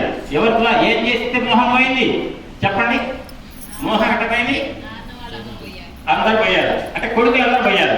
ఎక్కడ పోయారు? కురుక్షేత్ర యుద్ధరంగంలో. ఎవరు తీసేశారు? కృష్ణుడు తీసేశాడు. అంటే కృష్ణుడు పని ఏమైందంటే ధృతరాష్ట్రుడి యొక్క మనస్సునే పొలాన్ని సారవంతం చేశాడు. అర్థమైతే? సారవంతం. ఏ బీజాలు నాటడానికి? వైర బీజాలు. వైరాగ్యం దేనికి? మోక్షం పొందడానికి. అంతే కదండి, మోక్షం పొందడానికి కావాల్సిందేది వైరాగ్యం. అంతేగాని ఇంకా రేపు పోతాడన్న కూడా నా మునిమానవుడికి ఇంకొక పెళ్లి అయింది కదా, ఒక అబ్బాయి పుడితే బాగుండు, మునిమానవుడు ఒక అబ్బాయి పుట్టిందా వీడు బతకాలి, మంచంలో ఉండి కదలేనాయన, అది వైరాగ్యం అంటారా? మోహం అంటారు. అట్లాంటి వాడికి ఆ మునిమానవుడికి పిల్లలు పుట్టలేదనే బాధ ఉండి పోతాడు. ఇక వాడికి మోక్షం రాదు. మోక్షం రావాలంటే తప్పకుండా వైరాగ్యం రావాలి. వైరాగ్యానికి మనం చేయవలసిందేది, వైరాగ్యానికి చేయవలసింది చెప్పండి ఒక్క మాట, అందరూ కలిసి ఏదైనా ఒక్క మాట. మీరు చేసేదే సత్సంగం. వైరాగ్యం రావాలి, సత్సంగం చేయాలి. సత్సంగ సాధనే వైరాగ్యానికి బీజం సోపానం అవుతుంది. ఆ రకంగా వైరాగ్య బీజాలు నాటాలు ప్రయత్నం చేస్తున్నాడు. ఎవరు? నాటు పెట్టే కూలి ఎవరిక్కడ?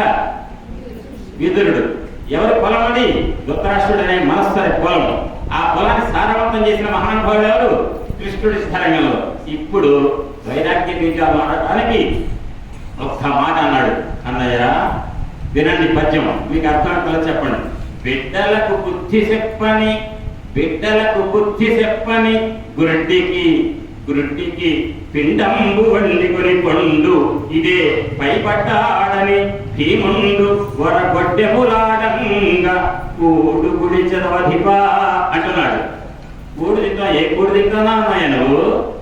నీకు మధ్యాహ్నం 12 కాగానే అన్నం కావాలి, బీపీ షుగర్ ఉంది, పోయి ఏం చేయాలి? వంటశాలకు పోవాలి.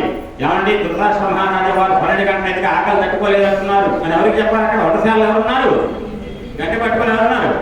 ఆయన చెప్పకుండా అన్నదానికి బయటికి ఆయనకి ఇంకా బాగా అభివృద్ధి కావాలంటే కొన్న పూరులని అంటాడు భీముడు అని ఎగతాళి మాటలు మాట్లాడతాడు. ఆ మాటలు మాట్లాడితే ఈసడింపు మాటలు మాట్లాడుతూ ఎగతాళి మాటలు మాట్లాడే భీముడు పంపించే పిండం తింటానికి బతుకుతున్నా ఉన్నాయా అన్నాడండి. ఏ అంతట రాజ్య పదవిలో ఉన్నప్పుడు కొడుకులకు బుద్ధి చెప్పడం చేతగా ముసలోడు పడున్నాడు అక్కడ. ఆ గుడ్డోడికి పిండం కష్టపడి ఉండి రాడంట భీముడు. అట్లాంటి వరబడ్డెములాడంగా అనే మాట తెప్పి కొడుకు మాట అంటారు. అట్లాంటి ఎగతాళి తెప్పి కొడుకు మాట్లాడి నీకు అన్నం పిండం పడేస్తున్నా అంటే ఆ పిండం దీన్ని బ్రతుకుతావు అన్నయ్య నువ్వు అన్నాడండి. అదే బిడ్డలకు బుద్ధి చెప్పని గురుడికి పిండం వండికొని కొండు ఇది పైపడ్డాడని మన మీద పడ్డాడు ఈ ముసలోడొకడు అని చెప్పి అంటాడు భీముడు. వాడి రాజ్యం ఉన్నప్పుడు ఏం పెట్టలేదు, ఇప్పుడు మాత్రం మీద పడ్డాడు. ఇది పైపడ్డాడని భీముండు వరగొట్టెములాడంగా కూడు గుడి చదవధిపా ఎందుకన్నయ్యా ఇంకా అట్లాంటి పిండం తింటాం అని అని కనియదవో. ఇంకా ఏమన్నా పిల్లలు కంటావా? నువ్వు ముసలాడు, నీకే పిల్లలు పుడతారు. కనియదవో ఇక మనియదవో తొంటి కంటే మనుమల మాటలు వినియదవో.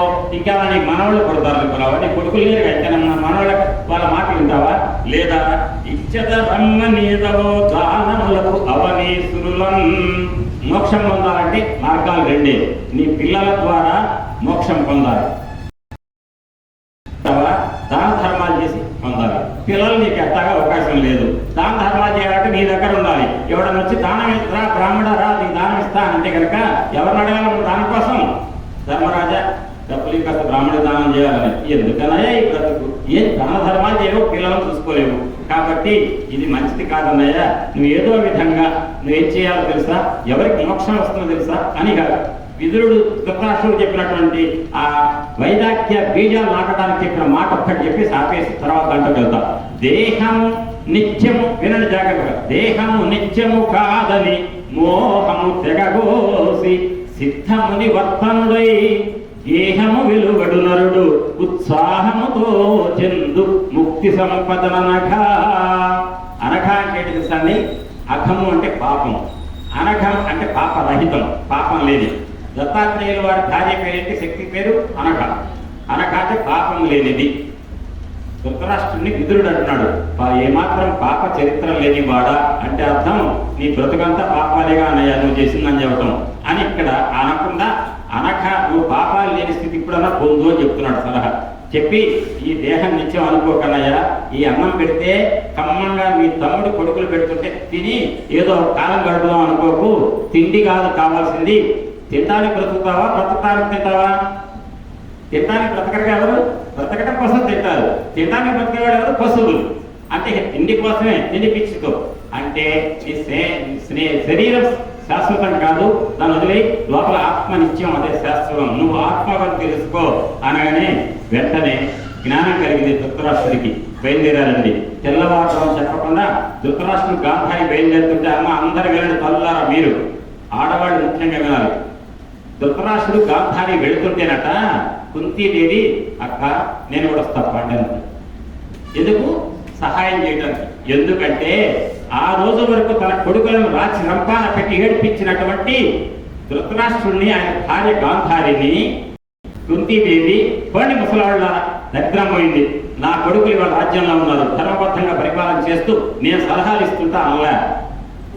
కృష్ణుడితో ఏమంది, యాదవులందు పాండు సుతులందు అధీశ్వర నాకు మోహ విచ్ఛేదం సేయవయ్య ఘన సింధువు చేరడి గంగ భంగి నీ పాద సరోజ చింతనముపై అనిశంబు మదీయ బుద్ధిం అత్యాదర వృత్తితో గదియునట్లుగా సేయు గదయ్య ఈశ్వరా. ఏంటది? నాకు నా కుమారులు రాజ్యం వెళ్తున్నారనేటువంటి మోహం తగలకూడదు, నా పుట్టింటి వాళ్ళ వైపు కూడా నాకు మోహం ఉండకూడదు. రెండు తెగపోసి నా మనస్సు కృష్ణ నీ పాదముల యందు భక్తితో నిరంతరము మగ్నమయ్యేట్టుగా నాకు స్థితిని కల్పించు అన్నదా లేదా కుంతి?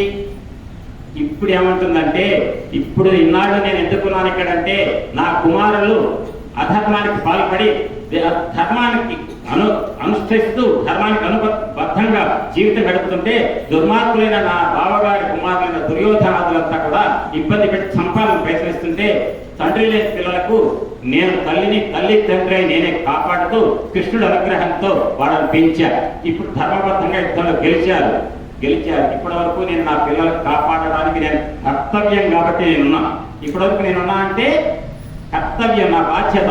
ఇప్పుడు కూడా నేనున్నా అనుకోండి, ఆ కుంతి ఏదో అనుకున్నాం, ఏదో పిల్లలు ధర్మబద్ధంగా రాజ్యం చేయాలనుకున్నాం, కానీ ఇప్పుడు లేదు. కుంతీదేవికి రాజుగారు వాళ్ళ అమ్మ అనిపించుకోవాలి బాగానే ఉంది అని లోకంలో అందరూ అంటారు. నా బాధ్యత అది కాదు. ఇప్పుడు నా తోటి కోడలు, నా బావగారు ఇద్దరు గుడ్డి వాళ్ళు, నా బావగారు పుట్టి నా తోటి కోడలు పెట్టుగుడ్డి, ఈ ఇద్దరు కూడా దుర్ధరమైన గర్భశోకంతో బాధపడుతున్నారు. కొడుకు చచ్చిపోయి బాధపడుతున్నటువంటి దుఃఖ సముద్రంలో మునిగిపోయిన వాళ్లకు చేయుతొచ్చిన వాళ్ళకు తోడుగా ఉండాలి అని చెప్పి గొప్ప మనస్సుతో కుంతీదేవి కూడా తోడెళ్ళిందటండి. ధృతరాష్ట్రుడికి గాంధారికి తోడుగా కుంతీదేవి వాళ్ళు వెళ్ళిపోయారు. ప్రొద్దునే లేకుండా ధర్మరాజు పూజ చేశాడు, వచ్చాడు. ఆయన ధర్మరాజు యొక్క డైలీ ఏంటంటే ఆయన యొక్క విధి పూజ కారణం వచ్చి పెదనాన్నకి పెదమ్మకి దండం పెట్టడం. వచ్చాడు, కనపడలేదు. అమ్మ కనపడలేదు. సంజయుడి దగ్గరికి వచ్చారు. మా అమ్మ నాన్న? మా పెదనాన్న లేదండి ఏనాడు, మా అమ్మ నాన్న మా తల్లిది, మా అమ్మ నాన్న మా తల్లి. ఏడ్చాట సంజయుడు. నాకు కూడా తెలియదు నాయన, ఎటో పోయారు. ఆ సమయంలో వచ్చాట. ఎవరు? నారాయణ వచ్చేసాడు లోపలికి. ధర్మరాజా, మీ నాన్నగారు ఎక్కడున్నారో చెప్తున్నా నేను. ఫలానా చోట హిమవత్ పర్వతంలోకి వెళ్ళారు. ఆయన మంచి దీక్ష తీసుకున్నారు, మోక్ష మార్గంలో ఉన్నారు, ఇదే కంగారు పడకు అని ఒక్క మాట చెప్పాడండి నారదుడు. ఏమన్నాడు తెలుసా?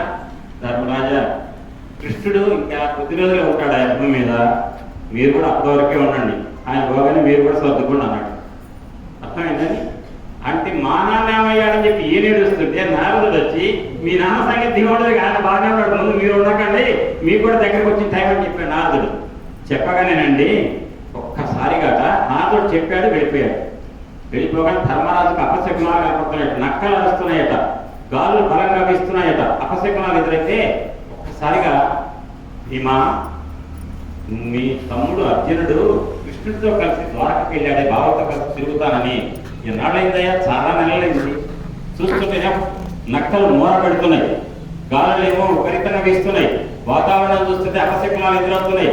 దూడలు పాలు పొడవటల్లా, ఆవులు పాలు ఇవ్వటల్లా, ఎక్కడ చూసిన అపశకునం. ఏం జరిగిందో ఏమో అనగానే అంటుంటే ఒక్కసారిగా అర్జునుడు లోపలికి వచ్చాట. కంటి వెంట నీరు కారుస్తూ వచ్చి నిలబడ్డాట. అర్జున, ఏంటయ్యా నీ ముఖంలో అంతా కూడా కన్నీటి చారికలు ఉన్నాయి, ఏం జరగలేదు కదా అని ఒక్క మాట అడిగాడేమని. అన్నా ఫల్గుణ భక్తవత్సలుడు. వెంటనే డౌట్ ఎవరి మీద వస్తుంది? కృష్ణుడు నాడా లేదా? ముందు అసలు ఆయన అంటే చాలా అంటున్నట్టే. అన్న అన్న అంటే ఏంటంటే నాయన. ఎవరు చిన్నవాడు కనపడితే నాన్న ఇక్కడ రారా అంటారు. నాన్న అంటే వాడు జన్మించిందంటే కాదు, చిన్నపిల్లలు నాన్న ఇక్కడ రారా అంటారు. ఒక చిన్న అమ్మాయి కొంత అమ్మాయి ఇక్కడ అమ్మా అంటారు. అంటే అర్థం ఏంటి? చిన్నవాళ్ళు కూడా అన్నా నాన్న అంటుంటారు. అన్న అంటే తమ్ముడా. ఫల్గుణ భక్తవత్సలుడు బ్రహ్మణ్యుండు గోవిందుడు ఆపన్నానీక శరణ్యుడు ఈశుడు జగద్భద్రానుసంధాయి శ్రీమన్నవ్యాంబుజ పత్రనేత్రుడు సుధర్మామధ్య పీఠంబునందున్నాడా బలభద్రకూడి సుఖియై ఉత్సాహియై ద్వారకం. ఇన్ని గొప్ప లక్షణాలు చెప్పి అటువంటి కృష్ణుడు ఆ సుధర్మ మధ్య పీఠం మీద ఉన్నాడా? కృష్ణుడు బలరాముడితో కలిసి ఉన్నాడా? హాయిగానే ఉన్నాడా? ప్రశాంతంగా ఆనందంగా ఆరోగ్యంగా ఉన్నాడా అని అడిగాడు. అడిగితే అంటాడు, మన సారథి మన సచివుడు. అంటే ఇక్కడ ఒక సందర్భం, టైం చాలదు కాబట్టి అమ్మ మీ అందరికి ఒక మాట చెప్తాను. ఈ ప్రాంతంలో భాగవతాలు ఏం చెప్పారు తెలుసా? అర్జునుడు లాంటి వాడు ఏడుస్తున్నాడంటే ఏం చేసావా అర్జున? ఎవరికైనా బ్రాహ్మణులకి అన్యాయం చేసావా? ఎవరన్నా లేని వాళ్ళు వచ్చి అడిగితే దానం ఇవ్వకుండా మానుకున్నావా? ఎవరైనా చిన్నపిల్లలు చూస్తుంటే దొంగ చోటకు అడి తిరిగి వాళ్ళకి పెట్టకుండా తిన్నావా? అంటే ఇవన్నీ తప్పులు అన్నమాట. చిన్నపిల్లలు అక్కడ ఉంటే వాళ్ళు ఎక్కడ చూసి అడుగుతారా అని ఇడిదిరిగి తింటారు కొంతమంది. అట్లాంటి పనులేమన్నా చేసావా అని అడుగుతున్నారండి ఇక్కడ. అవన్నీ ఇప్పుడు అవసరం లేదు కదా చెప్పట్లే.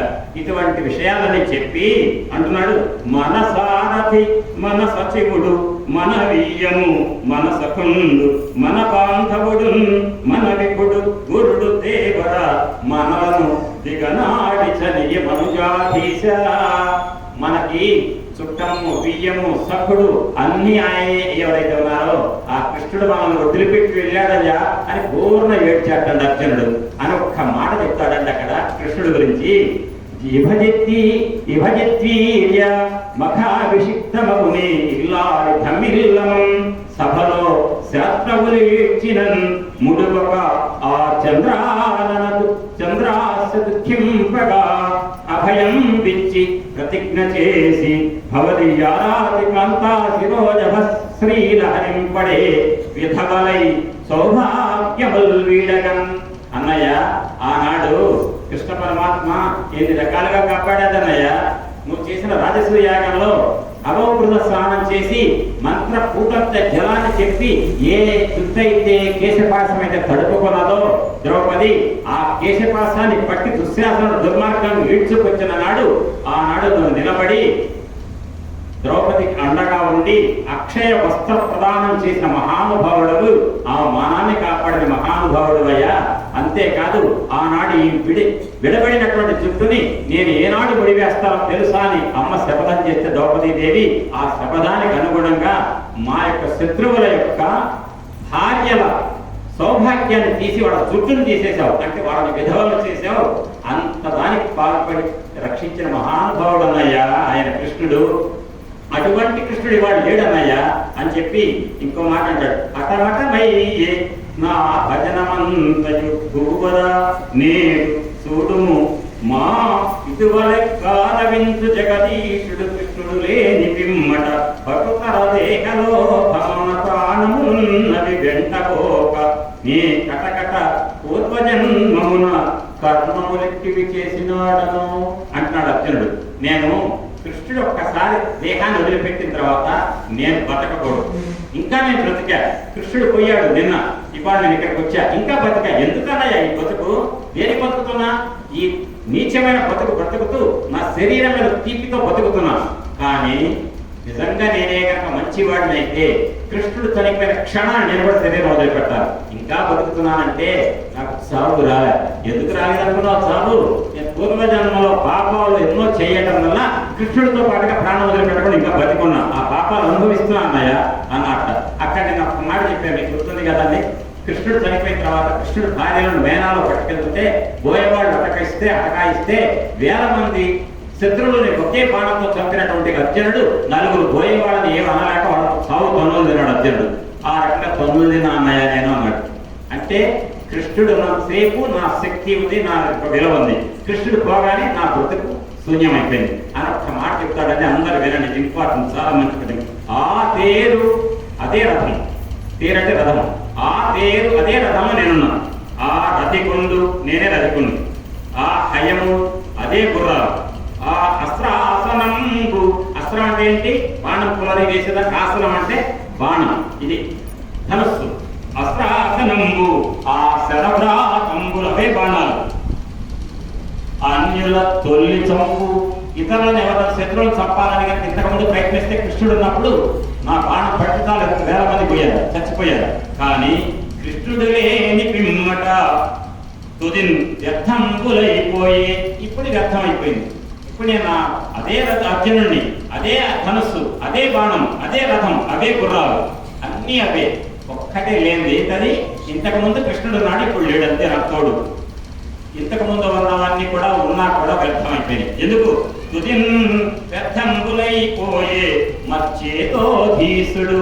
జాగ్రత్తగా వినండి. ఇక్కడ నా యొక్క చేతోధీసుడు. చేతం అంటే ఏంటి? మనస్సు. మనస్సుకు అధిపతి ఎవరు? కృష్ణుడు. నా మనస్సుని నిరంతరం కూడా కాపాడినవాడు. మరి చేతోధీసుడు. చక్రి లేవి, చక్రుడు లేడు, చక్రి లేడు, చక్రాయుడు కృష్ణుడు లేడు, చక్రి లేవి. దానివల్ల నా వీరి, నా పరాక్రమం ఏమంటే తెలుసా? భసిత క్షిప్త క్షిప్తాచ్య మాయావి మాయా తంత్రోషర భూమి బీజముల మర్యాదన్ నిమేషంబునన్ అంటున్నాడు. మొత్తం హోమం చేశారు. హోమకొండ అంతా అయిపోయింది. 12కి రోజు 1 గంట భోజనాలు అయిపోయినాయి. అప్పుడు తీసుకొచ్చి నిప్పంతా చల్లారింది. హోమకొండంలో నెయ్యి నుంచి పోసారు 10 లీటర్లు. అది ఆవు నెయ్యి. ఏమవుతుంది? ఉపయోగం లేదు. అది మండుతున్న అగ్నిలో నీరు కనుక ఆగు నెయ్యి పోస్తే ఉపయోగం. మొత్తం బూడిదైపోయి చల్లారిపోయిన తర్వాత పోసినట్టు నెయ్యి ఎంత వ్యర్థమో అట్లా. అంతేకాదు, ఒక మాయావి, ఒక గారడీవాడు వచ్చాడు. గారడీవాడు ఉన్నంతసేపు అక్కడ చెట్టు మొలుస్తుంది, డబ్బులు తయారవుతాయి. వాడు వెళ్ళిపోతాడు. అక్కడ నువ్వు పెట్టాలంటే చెట్టు వస్తుందా? రాదు. అట్లనే కృష్ణుడు అనే గారడీవాడు లేడు. ఆ గారడీవాడు ఉన్నంతసేపు నా గారడీలు సాగినాయి. ఒక్క బాణంతో వేల మందిని చంపా. ఇప్పుడు నేను 10 బాణాలు ఇచ్చిన ఒక్కడ కూడా పోలేదు, పైగా నన్నే కొట్టారు అని చెప్పాడు. అంటే అర్జునుడి నాడు వీరత్వం ప్రదర్శించాడంటే ఎవరి వల్ల? కృష్ణుడి వల్ల ప్రదర్శించాడు. ఇప్పుడు ఆ కృష్ణుడు లేడు.